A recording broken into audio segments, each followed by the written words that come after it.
자, 이 사건에 대해서는 국회에서도 시끄러웠습니다. 그런데 진술이 엇갈리는데도 이 김관정 지검장의 서울 동부지검은 의도적으로 추미애 아들 편을 들어준 게 아닌가 하는 의혹을 받고 있습니다. 그런데 당시 추미애 아들과 정반대의 진술을 했던 이 카투사 지원장교 김모 대위가 김관정 서울 동부지검장을 고발했습니다. 그런데 이 사건이 신속하게 배당됐습니다. 검찰이 수사에 착수했다는 말입니다. 그런데 이 김관정 동부지검장 사건을 담당할 검사가 또 충격입니다. 바로 권성 전 헌법재판관의 아들인 것으로 알려졌기 때문입니다. 조선일보는 이 권성 전 헌법재판관의 아들이 이 김관정 동부지검장 사건의 담당 검사를 맡았다고 방금 전 보도했습니다. 자, 권성 전 헌법재판관 원칙론주의자입니다. 그리고 문재인 정권 초기 적폐 수사 때 직권남용죄를 남발한다고 문재인 정권에 경고를 한 바 있습니다. 자, 그 아들이 검사인데 이번에 추미애 사단으로 불리는 김관정 동부지검장의 사건을 맡게 됐다는 것은 충격이 아닐 수 없습니다. 물론 아버지와 아들의 생각이 꼭 같을 수는 없습니다. 그리고 이제 뭐 다 성인인데 아버지 시키는 대로 하겠습니까마는 왠지 이번에는 충격적인 수사 결과가 나올 것 같다는 그런 생각도 듭니다. 게다가 지금 검찰 내의 기류가 상당히 반추미애 기류라고 합니다. 그동안 권력의 억압 속에서 인사권이 무서워서 추미애의 압력을 견디지 못한 검사들이 많았던 것 같습니다.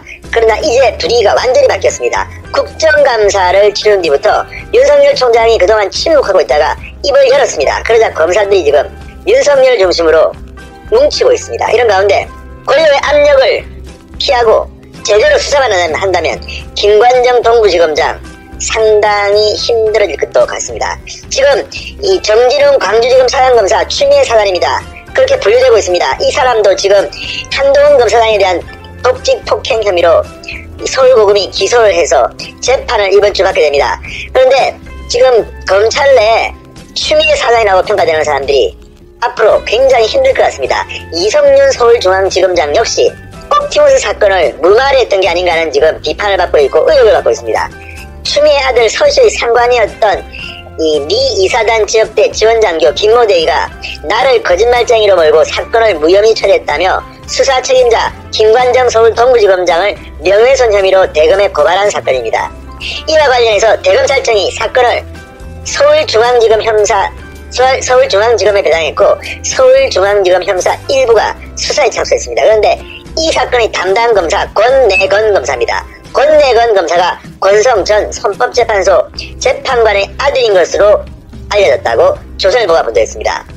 전직 헌법재판관의 아들 검사가 추미애 장관 아들의 무혐의를 처리한 현직 검사장을 상대로 수사에 나서게 된 것입니다.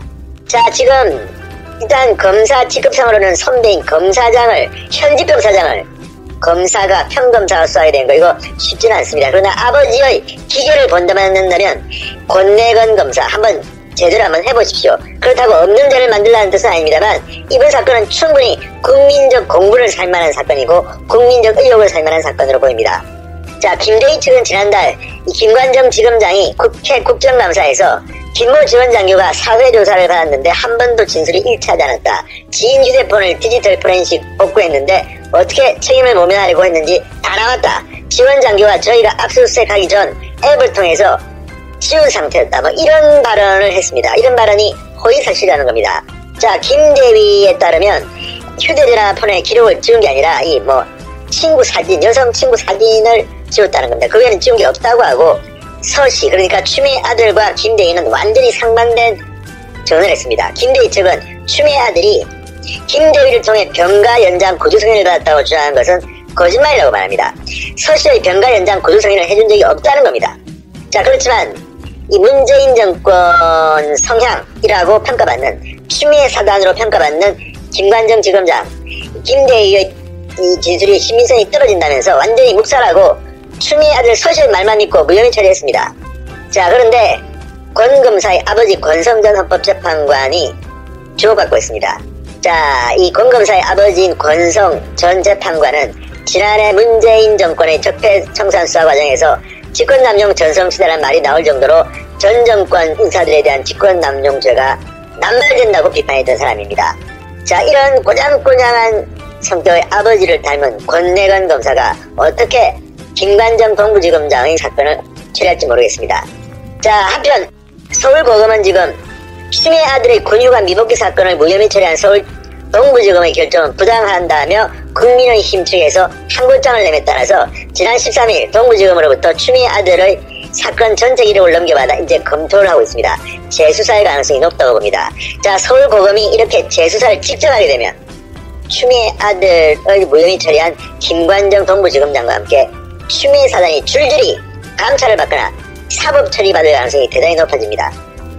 그래도 과거의 추미애 글보다는 조금 톤 다운됐습니다. 그만큼 지금 추미애 장관 본인에 대한 비판을 의식하는 것 같습니다. 자, 지난 국정감사 다른 것은 보이지 않고 추미애와 윤석열의 갈등만 국민들 앞에 부각됐다, 이런 평가가 나오고 있습니다. 심지어 지난 국정감사 때는 스타 국회의원도 등장하지 않았습니다. 그런데 그 결과가 뭡니까? 윤석열은 어떤 여론조사에서 대권 후보 1위를 기록했는데 추미애는 이름도 안 나옵니다. 왜 그럴까요? 추미애 본인은 신문들한테 잘 보이려고 이렇게 검찰 개혁이니 뭐니 떠들어대지만 실질적으로 청와대나 민주당에 기여한 바는 없다, 오히려 마이너스의 손이다, 이런 비판까지 받고 있습니다. 민주당도 이제 추미애가 부담스러워진 것 같습니다. 그래서인지 정성호 예결위원장이 오죽했으면 그렇게 공개적으로 핀잔을 줬겠습니까? 자, 그러자 정성호 의원에게 편지를 쓴 형식으로 본인의 최근 심정을 드러냈는데 그게 또 가관입니다. 정성호 민주당 의원 이 추미애 장관에게 한마디 했다가 신문 지지자들, 여권 지지자들한테 욕설과 항의 문자에 시달렸다고 합니다. 그리고 본인도 SNS에 글을 올려서 참 힘든 하루였다고 했습니다. 그러자 정성호 의원에게 추미애 장관이 어제 글을 하나 썼습니다. 우리는 민주당 동지다. 흔들리지만 않고 이루어지는 개혁이 어디 있겠느냐고 했습니다.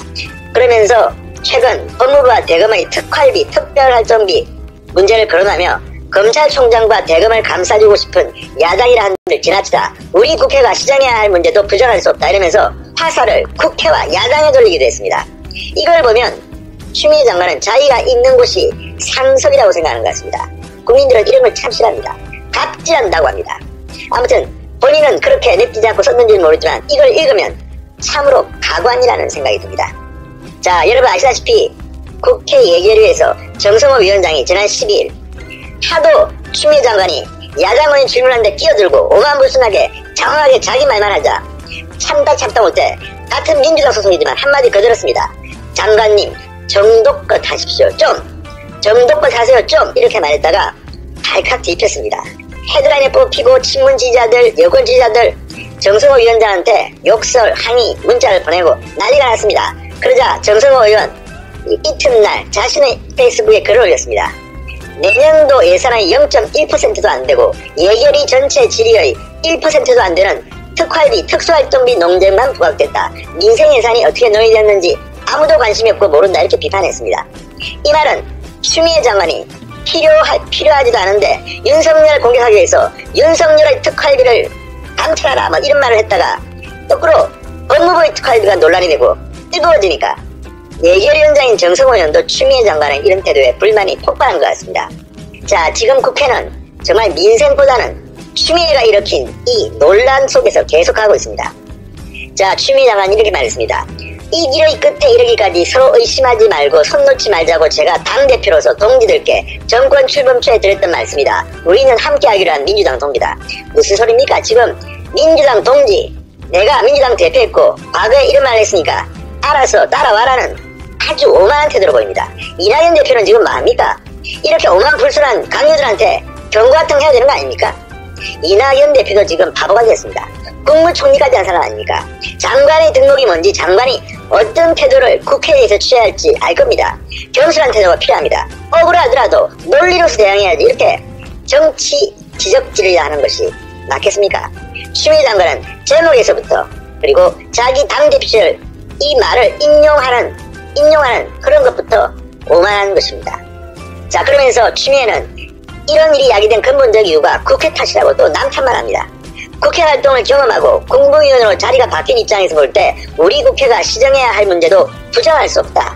인사청문회가 국무위원으로서 자질과 정치 역량을 검증하기보다 인신공격과 망신주기 때문에 자질을 갖춘 분이라도 쉽사리 국무위원 후보 되는 것부터 망설이는 것이다. 새누리당이 여당일 때 이런 말들을 많이 했습니다. 인사청문회 제도 좀 바꾸자. 그때 반대했던 사람들이 누구죠? 권력을 잡으니까 이제 또 여야가 바뀌었습니다. 이런 것들도 장기적으로는 참 문제입니다. 어쨌든 인사청문회 때 도덕검증은 따로 하고 비밀리에 하고 정책검증 하자는 말은 많이 나왔습니다. 저는 이거는 개인적으로 필요할지도 모른다고 생각합니다. 자, 이게 바로 중요한 대목입니다. 특활비. 지금 대검의 특활비는 근거가 있는 돈입니다. 그러나 법무부의 특활비는 근거가 불투명합니다. 법무부의 특활비를 확실하게 알 수 있게 해야 됩니다. 그리고 문재인 청와대 과거에 뭐 특활비 없애야 되는 이런 소리 하다가 지금은 특활비 늘려야 된다고 합니다. 우리는 아주 아껴 쓰고 있다고 항변합니다. 없애십시오. 자, 어쨌든 이 특활비를 부각시키면 시킬수록 불리한 것은 청와대와 권력을 쥔 사람들입니다. 그들이 쓰는 겁니다. 권력을 가진 사람들이 쓰는 돈이